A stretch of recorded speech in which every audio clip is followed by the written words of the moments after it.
ಕೌಶಲ್ಯಾಭಿವೃದ್ಧಿ ಯುವನಿಧಿ ಯೋಜನೆಯಡಿ ಇಲ್ಲಿಯವರೆಗೆ ಒಟ್ಟು 3,08,267 ಅರ್ಹ ಫಲಾನುಭವಿಗಳಿಗೆ 903 ಕೋಟಿ ರು ಮೊತ್ತದ ನಿರುದ್ಯೋಗ ಭತ್ಯೆಯನ್ನು ನೇರ ನಗದು ವರ್ಗಾವಣೆ ಮೂಲಕ ಪಾವತಿಸಲಾಗಿದೆ.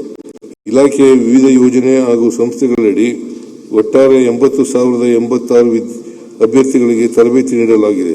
ಯುವಕ ಯುವತಿಯರ ಉದ್ಯೋಗಾರ್ಹತೆ ಮತ್ತು ಉದ್ಯಮಶೀಲತೆಯನ್ನು ಇನ್ನಷ್ಟು ಉತ್ತೇಜಿಸಲು ಸಿಎಂ KKY 2 ಜಾರಿಗೊಳಿಸಲಾಗಿದೆ.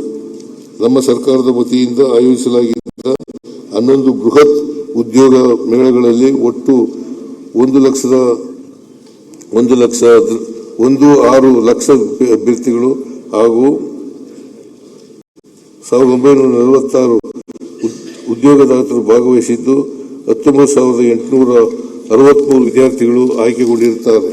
35,980 ಅಭ್ಯರ್ಥಿಗಳಿಗೆ ನಿಯೋಜಿಸುವ ಪ್ರಕ್ರಿಯೆ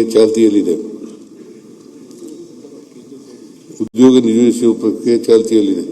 ರಾಜ್ಯದಲ್ಲಿರುವ ಸರ್ಕಾರಿ ಕೈಗಾರಿಕಾ ತರಬೇತಿ ಸಂಸ್ಥೆಗಳು, KGITಗಳು, KSDAಗಳು ಮತ್ತು GTSಗಳ ಮೂಲಭೂತ ಸೌಕರ್ಯ ಮತ್ತು ತರಬೇತಿ ಗುಣಮಟ್ಟವನ್ನು ಹೆಚ್ಚಿಸಲು ADB ಸಹಭಾಗಿತ್ವದಲ್ಲಿ ಒಟ್ಟು 1,386 ಕೋಟಿ ರುಗಳ 5 ವರ್ಷಗಳ ಅವಧಿಯ KQuest Karnataka quality upgradation for employment and skill transformation ಯೋಜನೆಯನ್ನು ಜಾರಿಗೊಳಿಸಲಾಗುವುದು.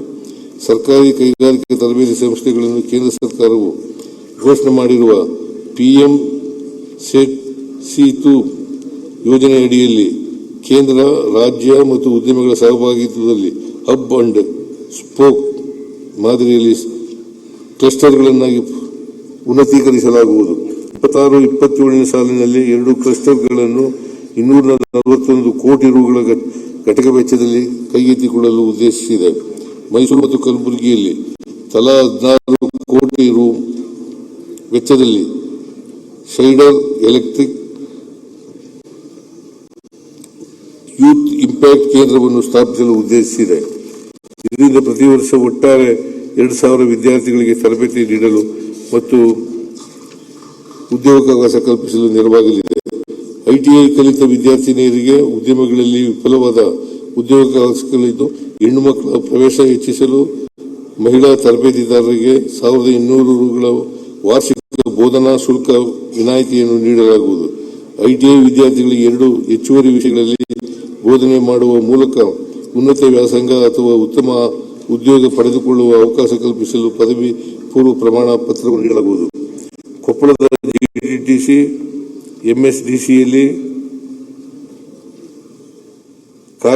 ಕಾರ್ಯತಂತ್ರದ ಸಹಯೋಗದೊಂದಿಗೆ ಪ್ರಿಸಿಷನ್ ಟೂಲ್ ಇಂಜಿನಿಯರಿಂಗ್ನಲ್ಲಿ ತಂತ್ರಜ್ಞಾನ ಕೇಂದ್ರವನ್ನು KKRDBಯ 10 ಕೋಟಿ ರುಗಳ ಅನುದಾನದೊಂದಿಗೆ ಒಟ್ಟಾರೆ 20 ಕೋಟಿ ರುಗಳ ವೆಚ್ಚದಲ್ಲಿ ಸ್ಥಾಪನೆ ಮಾಡಲಾಗುವುದು.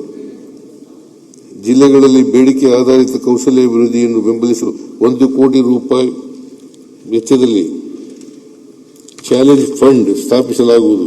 ಈ ನಿಧಿ ಸ್ಥಳೀಯ ಕಾರ್ಮಿಕ ಹಾಗೂ ಉದ್ಯೋಗ ಸಂಬಂಧಿತ ಸವಾಲುಗಳನ್ನು ಪರಿಹರಿಸಲು ಸಹಾಯ ಮಾಡುತ್ತದೆ. ಕರ್ನಾಟಕ ಕೌಶಲ್ಯಾಭಿವೃದ್ಧಿ ಪ್ರಾಧಿಕಾರ ಅಡಿಯಲ್ಲಿ ಕರ್ನಾಟಕ ಡಿಜಿಟಲ್ ಎಕಾನಮಿ ಮಿಷನ್ ಜೊತೆಗೂಡಿ ಕರ್ನಾಟಕ ಕೌಶಲ್ಯ ಬುದ್ಧಿಮತ್ತೆ ಮತ್ತು ಕಾರ್ಯತಂತ್ರ ಘಟಕವನ್ನು ಸ್ಥಾಪಿಸಲಾಗುವುದು. 5 ದೇಶಗಳು ಮತ್ತು ಸಂಸ್ಥೆಗಳೊಂದಿಗೆ ಪಾಲುದಾರಿಕೆ ಮೂಲಕ ಜಾಗತಿಕ ಕೌಶಲ್ಯ ಮೈತ್ರಿಕೂಟಗಳನ್ನು ಆರಂಭಿಸಲಾಗುವುದು. ಬಹುವೇದಿಕೆಗಳ ಮೂಲಕ ಪ್ರಸ್ತುತ ನೀಡಲಾಗುತ್ತಿರುವ ಎಲ್ಲಾ ಕೌಶಲ್ಯ ಅಭಿವೃದ್ಧಿ ಯೋಜನೆಗಳು ಮತ್ತು ಸೇವೆಗಳನ್ನು ಸಹಿತ ಕೌಶಲ್ಯ ಅಭಿವೃದ್ಧಿ ಪೋರ್ಟಲ್ಗಳನ್ನು 2 ಕೋಟಿ ರು ವೆಚ್ಚದಲ್ಲಿ ಅಭಿವೃದ್ಧಿಪಡಿಸಲಾಗುವುದು.